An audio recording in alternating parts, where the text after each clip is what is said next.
जीवन की यात्रा में उतार चढ़ाव आते रहते हैं। क्या आप ऊर्जा से भरपूर महसूस करेंगे या पारिवारिक सुख पाएंगे?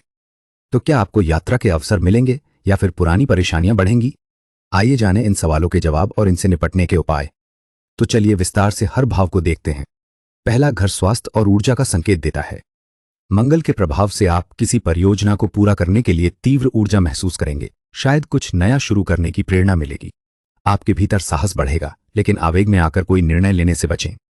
शुक्र का शुभ प्रभाव आपको प्रियजनों के साथ सुखद समय बिताने और जीवन के छोटे छोटे आनंदों को सराहने में मदद करेगा।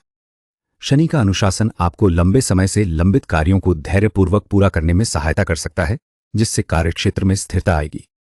आप अपने विचारों को रचनात्मक रूप से व्यक्त करेंगे। दूसरा, घर पारिवारिक सुख और वाणी से जुड़ा है।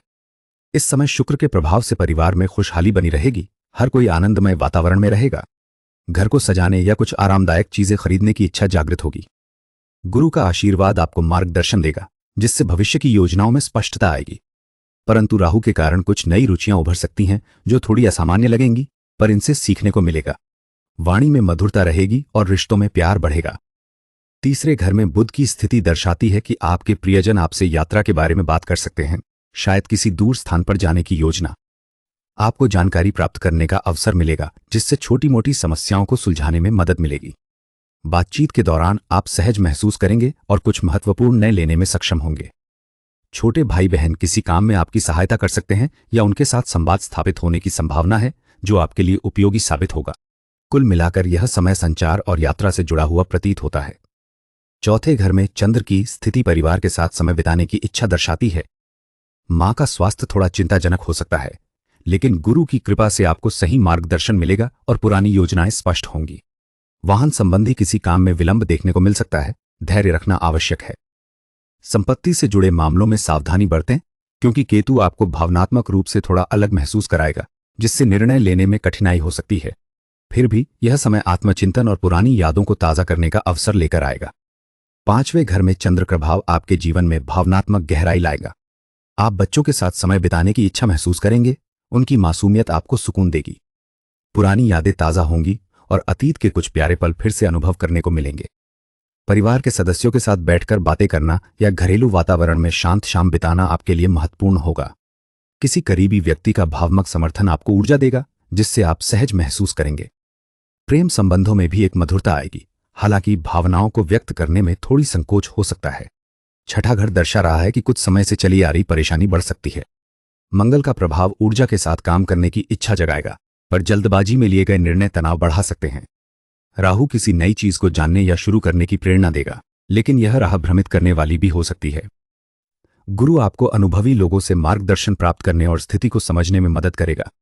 केतु आपको अनावश्यक चिंताओं से दूर रहने और शांत मन बनाए रखने का अवसर देगा। पुरानी बातों को भूलकर आगे बढ़ने का समय आ रहा है। सातवें भाव में शुक्र का प्रभाव घर में सुखद वातावरण बनाए रखेगा। कामकाज में सहयोगियों के साथ मधुर संबंध स्थापित होंगे, जिससे कार्यकुशलता बढ़ेगी। किसी कानूनी मामले में थोड़ी सी बाधा आ सकती है, लेकिन शनि की उपस्थिति से धैर्य रखने पर समाधान मिलेगा। जीवन साथी के साथ प्रेम और विश्वास बढ़ेगा और छोटी छोटी खुशियों में आनंद आएगा। घर में कुछ नया लाने की इच्छा जागृत होगी, जो सौंदर्य और आराम प्रदान करेगा। व्यापारिक साझेदारी भी लाभकारी साबित होगी, यदि उसमें ईमानदारी और निष्ठा बनी रहे। आठवें घर में मंगल और केतु की स्थिति दर्शाती है कि आपके जीवन में कुछ अप्रत्याशित बदलाव आने वाले हैं। आप किसी पुरानी समस्या को हल करने के लिए ऊर्जावान महसूस करेंगे। शायद संपत्ति से संबंधित कोई मामला हो। आपको अपने आसपास के लोगों के व्यवहार को लेकर सतर्क रहने की आवश्यकता है, क्योंकि कुछ लोग आपकी प्रगति में बाधा डाल सकते हैं। अकेले समय बिताकर मन को शांत करना आपके लिए फायदेमंद रहेगा, जिससे आपको स्पष्टता मिलेगी। तो नई शुरुआत करने का साहस मिलेगा, पर जल्दबाजी न करें। किसी पुराने बोझ को छोड़ने का मन करेगा। तो नौवें घर में गुरु का प्रभाव आपके पिता के साथ संबंधों में समझदारी और मार्गदर्शन देगा। दूर की यात्राओं की योजना बनाने का समय अनुकूल है, हालांकि मंगल की वजह से जल्दबाजी करने से बचना चाहिए। तो कार्यक्षेत्र में ऊर्जावान होकर किसी महत्वपूर्ण काम को पूरा करेंगे, लेकिन धैर्य बनाए रखना आवश्यक है।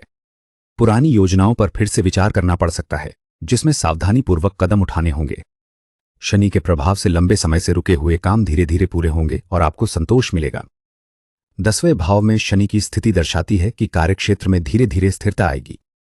आप किसी लंबे समय से रुके हुए काम को धैर्यपूर्वक पूरा करेंगे और अपनी जिम्मेदारी का निर्वाह गंभीरता से करेंगे। गुरु आपको अनुभवी व्यक्ति से मार्गदर्शन प्राप्त करने में मदद करेगा, जिससे भविष्य के लिए योजनाएं स्पष्ट होंगी। साथ ही राहु के प्रभाव से आपको अप्रत्याशित अवसरों की खोज होगी, जो आपके कार्यक्षेत्र में नए आयाम जोड़ सकते हैं। यह समय अनुशासन बनाए रखने और लगातार प्रयास करते रहने का है, जिससे आपकी पहचान प्रबल होगी। 11वें भाव में शनि का प्रभाव दर्शाता है कि आय के क्षेत्र में धीरे धीरे स्थिरता आएगी। एक लंबे समय से अटकी हुई परियोजना को धैर्यपूर्वक पूरा करने की आवश्यकता होगी, जिसमें जिम्मेदारी निभाना महत्वपूर्ण होगा। चंद्रमा का प्रभाव घर और परिवार के साथ भावनात्मक जुड़ाव बढ़ाएगा। पुरानी यादों में खोए हुए पल सुकून देंगे और परिचित वातावरण में शांति मिलेगी। दैनिक जीवन में अनुशासन बनाए रखना आवश्यक है, जिससे कार्यक्षेत्र में प्रबली हासिल होगी। किसी करीबी व्यक्ति से भावनात्मक सहारा मिलेगा, जो मन को शांत करेगा। 12वें घर में गुरु का प्रभाव स्पष्टता लाएगा। आप किसी अनुभवी व्यक्ति से मार्गदर्शन प्राप्त करेंगे, जिससे आपके लंबे समय के वित्तीय नियोजन पर प्रकाश पड़ेगा। केतु आपको अनावश्यक चिंताओं से दूर रखेगा और एकांत में शांति अनुभव करने की इच्छा जगाएगा। मंगल ऊर्जा प्रदान करेगा, जिससे महत्वपूर्ण कार्य तेजी से पूरे होंगे। लेकिन राहु ने अवसरों की खोज करने के लिए प्रेरित कर सकता है, जो खर्चों को बढ़ा सकते हैं। आपको आधुनिक विचारों में रुचि हो सकती है, लेकिन सावधानी बरतनी चाहिए। यह समय आत्मचिंतन और दूरदर्शिता का है। चंद्रमा के प्रबल नकारात्मक प्रभाव को कम करने के लिए आपको शिवजी को समर्पित दान करना चाहिए। मंगल की प्रबल नकारात्मकता को शांत करने के लिए व्रत रखना उपयोगी होगा। केतु के प्रबल नकारात्मक प्रभाव से मुक्ति पाने हेतु जप करना उचित रहेगा। दोस्तों, आशा है कि हमारा प्रयास आपको सही दिशा दिखाने में सहायक रहेगा। कृपया अपने सुझाव देना, लाइक और सब्सक्राइब करना ना भूलें। धन्यवाद।